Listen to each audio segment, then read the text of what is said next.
पवित्र Rathyatra elaborate police arrangement कर तीनोटी जिले में eastern range Mayurbhanj Bhadrak and Baleshwar Mayurbhanj Baripada हूँ आम second biggest in Odisha in term of devotees gathering in thousands of numbers रे अच्छी तो तांकर नीति और रिचुअल्स को केमिति केयरफुली करूँ एवं maintenance of the crowd law and order aunty social elements नजर रखीछु कम्युनाल हार्मोनी की भी मेंटेन हो पार चारियाड गार्ड करी आम मोबाइल पेट्रोलिंग देकरी striking forces anti sabotage squad माध्यम आम या सुरुखुरु करने डिटेल पुलिस आरेंजमेंट करूँ ता व्यतीत इंटीग्रेटेड कंट्रोल रूम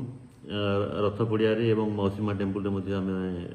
एस्टाब्लीश करूँ सीसीटीवी कैमेरा एवं technological help to conduct it smoothly fire brigade executive magistrate and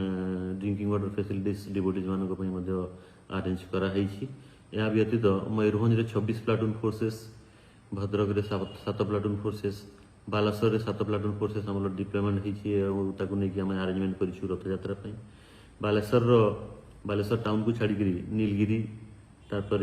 Baliapal एवं रेमुना रे भी विशेष अरेंजमेंट कराई भद्रक जिलार भद्रक टाउन पूर्णा बाजार तापर धामनगर तिहिड़ी चांदवाली प्रभृति एरिया रे आम इलाबोरेट पुलिस अरेंजमेंट करूँ और मयूरभंज रे पुलिस अरेंजमेंट प्रॉपर करूँ सो दैट डिवोटीज माने स्मूथली एवं पीसफुली आमर रथयात्रा को सेलिब्रेशन करें।